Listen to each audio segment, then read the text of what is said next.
Satu kejahatan besar yang sedang dilakukan di proyek PSN untuk dibongkar. Penadah dari proyek ini adalah Aguan.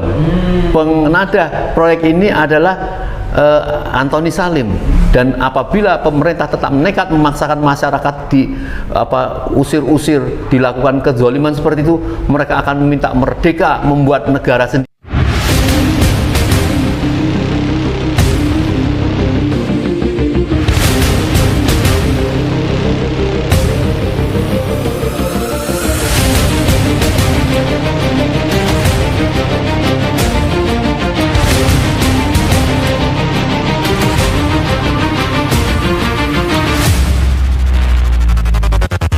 Ingin menyampaikan proses kejahatan apa yang telah dilakukan sekelompok atau orang atau katakanlah kekuasaan jahat.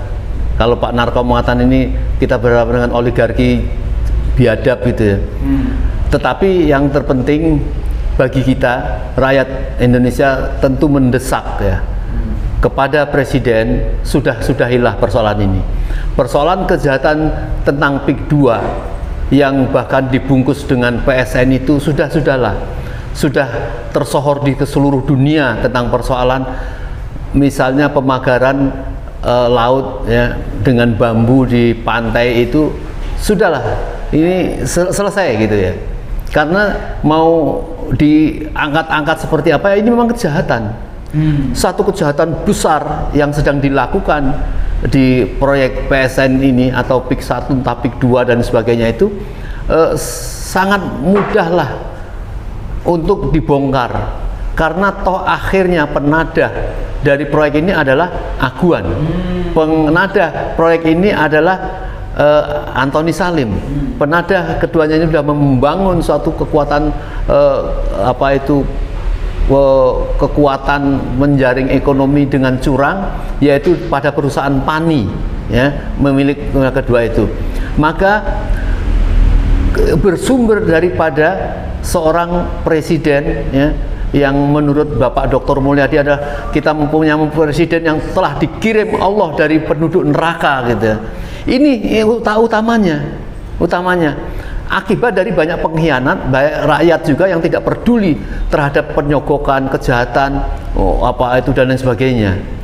Padahal Allah berjanji kalau penduduk bumi ini, manusia ini beriman dan bertakwa kepada Allah, maka akan turun keberkahan dari langit dan dari bumi. Tapi yang turun ada keberkahan malah pemimpin yang kurang ajar, tidak punya keberpihakan kepada rakyat, kepada masyarakat.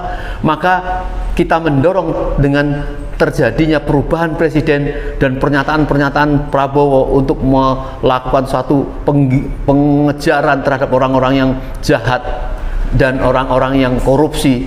Dan sudah diindikasikan pula bahwa si Jokowi ini merupakan indikasi kejahatan corruption seluruh dunia ketiga ya. Tidak tanggung-tanggung. CIRP itu organized crime and corruption, ini kejahatan. Jadi bukan hanya masalah korupsi, tapi kejahatan. Apa yang dilakukan kejahatan banyak sekali. Kalau kita lihat kembali pada PIK 2 itu, bagaimana pengurukan sawah, pengurukan hutan lindung, pengurukan tambak-tambak yang dijadikan untuk menjadi sebuah kawasan baru atau boleh dikatakan negara baru gitu ya. Yang kalau dilihat dari PIK 1, kita semua tahu bagaimana keberadaan PIK 1, siapa penghuninya, apakah orang Jakarta bisa masuk dengan seenaknya lalu lalang situ. Inilah yang kemudian masyarakat Banten mengatakan kami menolak dijadikan PIK. Dan apabila pemerintah tetap nekat memaksakan masyarakat usir-usir, dilakukan kezaliman seperti itu, mereka akan meminta merdeka, membuat negara sendiri. Itu pernyataan dari para tokoh kemarin di dalam orasi-orasi itu. Apakah ini akan dianggap sepele? Jadi Bang Said Didu ya, seorang yang pertama menemukan kejanggalan ini, kemarin sudah berkeliling ya ke Jawa Timur sampai ke Sulawesi. Ternyata Indonesia memang akan diperlakukan untuk menjadi negeri-negeri jajahan yang kemungkinan itu merupakan jalur sutra, ya jalur obor dari Cina itu. Inilah one belt one road itu ya. Inilah yang mestinya rakyat sudah tidak bisa dipersalahkan, ya. Dan rakyat harus mulai bersatu dan mendorong pada Presiden Prabowo tidak boleh abu-abu. Pada saat sekarang ini orang sedang marah tangkap Jokowi karena timbulnya SHGB dan sebagainya itu kemungkinan ditimbulkan pada zaman kekuasaan dia. Inilah carut marut biang kerok. Jadi kalau Pak Prabowo misalnya rakyat mendesak seperti itu, ya janganlah dengan enteng mengatakan saya akan membela atau jangan dipisahkan. Ini saya kira sesuatu yang harus diperhalus lah ngomong itu. Berhalus itu berarti dipertegas gitu. Saya kira mungkin itu Mas Arief. Oke. Jadi ada beberapa poin ya. Berarti ada kalau kita kembali ke proyek PIK itu adalah bermuara pada dua orang, Puan dan Antoni Salim. Dan kedua orang ini memang pernah berjasa dalam membangun IKN ya, di eranya Pak Jokowi. Dan itulah yang konon dianggap menjadi modal mereka sehingga diberikan proyek PIK 2. Kemudian ini menjadi kontroversi sekarang ini. Nah, terkait tadi disinggung oleh sikap Pak Prabowo. Ini kan menarik ya. Kalau kita lihat akhir-akhir ini Pak Prabowo sering sekali kemudian dalam pidato-pidatonya jangan ada upaya yang ada orang-orang yang berupaya memisahkan antara Pak Jokowi dan Pak Prabowo. Ini menurut pidatonya Pak Prabowo kemarin, dan pada saat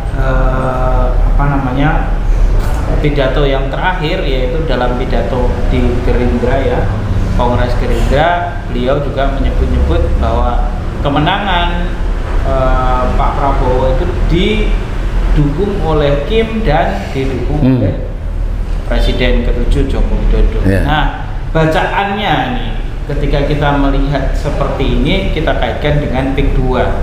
Nah, Pak Mursalin, seperti apa nih bacaan politik? Jadi sangat tegas sekali ya penolakan rakyat ya terhadap cawe-cawenya Jokowi terhadap Prabowo, yaitu pada saat tanggal 13 Oktober di mana dia masih mengacak-acak susunan kabinet yang ingin diterbitkan oleh Prabowo, tapi dia dipanggil ke Solo dengan memaksakan memasukkan menteri-menteri yang masih di bawah kekuasaan Jokowi supaya dipaksakan untuk pada Presiden Prabowo. Semua tokoh sudah menengarai, Pak Prabowo harus menolak karena menteri-menteri loyal, bahkan sudah membentuk loyalnya kepada Jokowi itu, membentuk semacam Jokowi mania dan sebagainya itu ya, itu harus ditolak karena mereka pasti suatu saat akan melakukan melakukan kudeta kepada Prabowo dengan cara-cara, salah satunya tebakan orang pada saat kebijakan si Bahlul itu tadi, masalah gas LPG 3 itu. Itu kan menyebabkan marahnya kepada Jokowi. Ini bukan hal yang tidak sengaja. Dan lebih jauh lagi, suatu saat itu yang masih dikuasai oleh Jokowi itu yaitu Kapolri, dan berfungsi sekali di dalam kebijakan-kebijakan ini, maka rakyat mendesak harus segera diganti itu Kapolri, siapa itu yang pasti intinya mau melindungi adalah presiden yang jahat, Jokowi itu.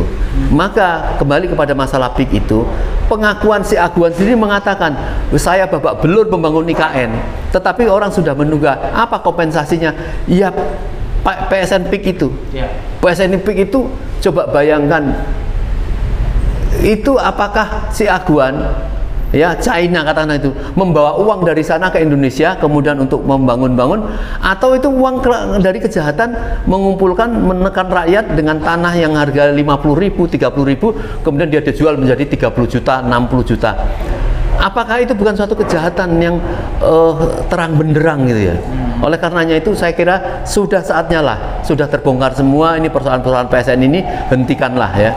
Beberapa hari yang lalu kami dengan para tokoh melihat di center katakanlah ya, dari sekitar Kecamatan Pakuaji sampai ke proyek PIK itu. Proyek PIK itu nampak sekali ini akan diperluas sampai ke Tangerang, Tangara sana. Ini akan menjadi pemukiman yang sama, tentu sama dengan PIK 1 dan PIK 2 ini. Dan rakyat diusir dengan dalih ini sudah dikuasai PSN dan sebagainya. Ini satu, tidak mungkin Bapak Presiden tidak tahu tentang ini. Ini yang harus disegerakan ya, karena ini akan menelanjangi kedaulatan kita. Dan satu hal, teriakan-teriakan dari rakyat sekarang, ini negara Garuda ya, bukan negara naga. Bagaimana PIK itu terpampang baliho besar atau patung besar berupa naga yang merupakan itu menjadi simbol dari bangsa Indonesia ini. Kita sebagai pemuda dan bangsa Indonesia harus berani menolak ini dan harus minta kepada Pak Presiden segera turunkan patung naga itu yang menginjak-injak dan menghina bangsa Indonesia. Saya kira itu. Ya, ini menarik kalau kita sampai ke proyeknya ya. Memang kalau ditenggarai PIK 2 ini akan dijadikan proyek perumahan sebagaimana yang sudah ada di kawasan PIK 1. Dan kalau kita lihat di PIK 1 itu adalah kawasan yang sangat elit, yang kalau orang di sana itu jaranglah kita temukan orang-orang yang dari kalangan menengah ke bawah. Hampir semuanya itu dari kalangan menengah ke atas. Kita bisa lihat dari gedung-gedungnya, dari rumah-rumahnya, semuanya perumahan. Tidak ada di sana itu kayak misalnya desa-desa, itu saya belum lihat ya, yang di PIK 1. Nah, kalau demikian yang PIK 2 akan seperti PIK 1, apalagi tadi disebutkan Pak, misalnya ada simbol besar yaitu simbol naga, dan kita tahu simbol ini adalah representasi dari negara Cina ya. Nah, dan kalau kita lihat ya, ini tidak ada tendensi apa-apa ya, karena kalau kita kembali ke proyek PSN ini ada juga orang-orang Cina yang menjadi korban. Misalnya Chandra. Pak Chandra itu kan jadi korban penggusuran oleh Aguan ya. Artinya tidak ada tendensi Cina ini bukan Cina, tapi tidak boleh di negeri ini ada penduduk yang eksklusif yang memisahkan diri dari masyarakat. Nah, ini kan kayak semacam koloni. Dan ini tentu akan sangat berbahaya bagi negeri ini. Kalau kita lihat dulu misalkan Palestina itu kan awalnya juga ada penduduk-penduduk dari Israel itu kan membentuk koloni-koloni. Nah, jangan sampai kan seperti itu. Nah, kan tadi kembali lagi ke simbol tadi Pak. Nah, apa yang mesti dilakukan masyarakat Pak terkait dengan fenomena-fenomena ini Pak? Ya, kalau dari penegakan hukum atau penegakan kedaulatan, yang jelas memang sudah, kita ini tidak sedang berbicara masalah etnis. Tadi Mas Arief mengatakan ada Pak Chandra ya, yang orang China juga ya, merasa kena korban.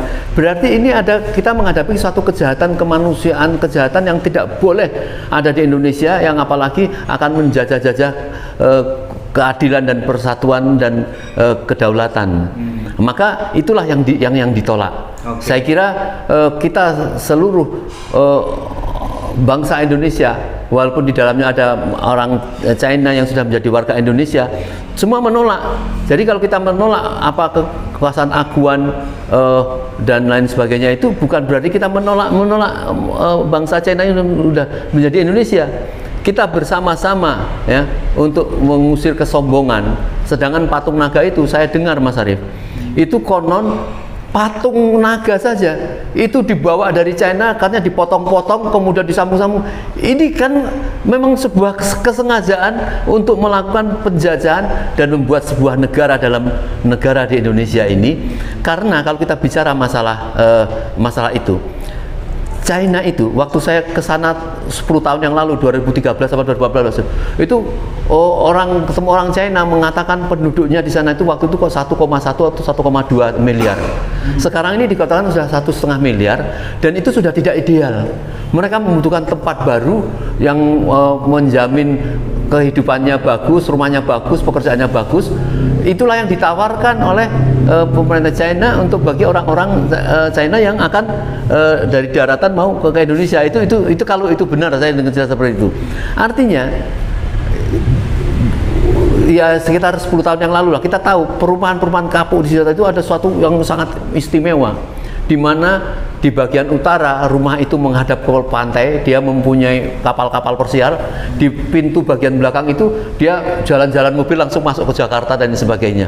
Ini kan satu tren yang memang sedang dikembangkan baik di Singapura ataupun di Dubai atau kita ini akan dijadikan itu menjadi jalur yang ini ditengarai sampai ke Jawa Timur. Itu nanti kita akan menjadi mulut bibir sebuah perumahan yang dikuasai oleh bukan orang bangsa Indonesia. Nah, inilah yang rakyat tidak terima, ya, bahwa ada oligarki mengatur negara. Mestinya negara mempunyai kewibawaan, mempunyai kekuatan. Kita ini kaya, ya, sampai seorang Khalid mengatakan, di atas kita berdiri ini, di bawah kita punya timah, punya minyak, punya ikan, punya lain sebagainya yang mampu untuk memperkaya. Mengapa kita menghambakan diri kepada orang-orang yang tentu tidak mempunyai tanggung jawab keadilan? Sementara mereka menyewa-nyewa orang pintar seolah-olah kiai, mengatakan bahwa wah ini kan mereka mendatangkan tenaga kerja, menciptakan tenaga kerja untuk ini sampai 1,5 juta, 2,5 juta. Lah, apakah Indonesia tidak mampu menciptakan pekerjaan seperti itu? Apa yang dilakukan oleh itu padahal kita berdaulat? Inilah tanggung jawab kita bersama seluruh bangsa Indonesia. Hentikan, dan kita minta mohon kepada Bapak Presiden, kalau beliau mau mengindahkan, menuruti kehendak bangsa, seperti orang Banten itu, mereka tidak terima, ya, tidak terima, terusir. Kalau tidak bisa melindungi warga Banten, lebih baik mereka akan membuat sebuah negara sendiri. Kan ini sudah gawat, saya kira itu. Ya, terima kasih teman-teman, dan tadi menarik ya, jangan sampai kemudian ini justru menjadi memecah belah bangsa sendiri, ya. Kalau seandainya apa yang disampaikan masyarakat Banten yang tersinggung, yang kemudian ada mereka menginginkan memisahkan diri dari NKRI, nah itu kan lebih berbahaya. Nah, tinggal saya pikir ini semuanya ada di tangan Pak Prabowo Subianto, ya. Dia akan memilih aguan atau memilih rakyat, saya pikir seperti itu. Nah, terakhir mungkin closing statement sebagai penutup, Pak. Yang penting ada penegakan hukum, ya. Kejahatan-kejahatan itu harus diproses. Bagaimana kejahatan yang terjadi oleh Lurah Arsin di Kohot itu, ya, sampai sekarang dia melarikan diri, konon tidak laku di mana. Ini kejahatan yang harus segera dibongkar. Termasuk ada kawasan yang akan menjadi perluasan oleh PIK ini, kecuali sawah yang sudah diuruk yang belum dibayar dan lain sebagainya, tambak-tambak, dan ada mangrove, dan ada hutan milik perhutani. Itu kan punya negara. Kalau itu beralih kepada Pak Aguan, PSN ini pejabatnya siapa? Pejabat yang bisa mempasang ini harus diproses hukum.